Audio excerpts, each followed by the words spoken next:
Hi guys, so ngayon mag-unbox ako ng driver's license ko na nakuha ko finally. And for the context lang, itong license na to is hindi ko talaga siya kinuha nang nagsimula ako ng driving school dito sa Spain. Ang ginawa ko lang is exchange ko lang yung driver's license ko sa Pilipinas. And since merong agreement or mutual agreement ang Spain and Philippines na pwedeng ipag-exchange yung driver's license. And here we go. Ito na.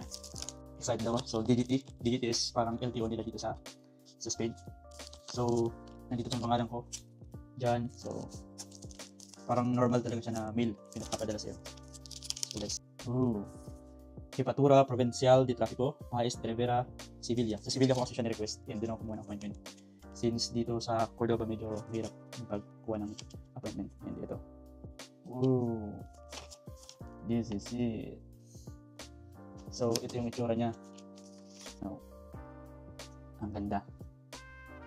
So, maganda yung driver's license ng Spain. Kasi, like ano lang siya, sobrang simple niya lang, parang white na merong European flag, or parang European Union na flag. And, simple lang. Tapos, pero ang maganda kasi may mga, ano siya, parang makintab, parang sa passport din, may ganun siya.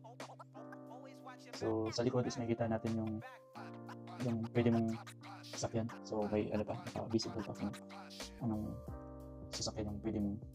So, here we go. So, ito na yung license natin. So, malayo na tayong makakapag drive dito sa Spain and sa buong Europe.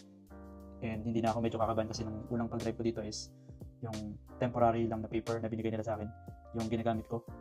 And may mga time na sa pag mag-rent ako ng sasakyan, may iba na hindi nila tinatanggap, pero valid naman yun. Like, mostly naman tinatanggap, pero ito, like hindi ka na mahihirapan. So, makakapag-drive na ako ng malaya dito sa Spain and sa Europe syempre.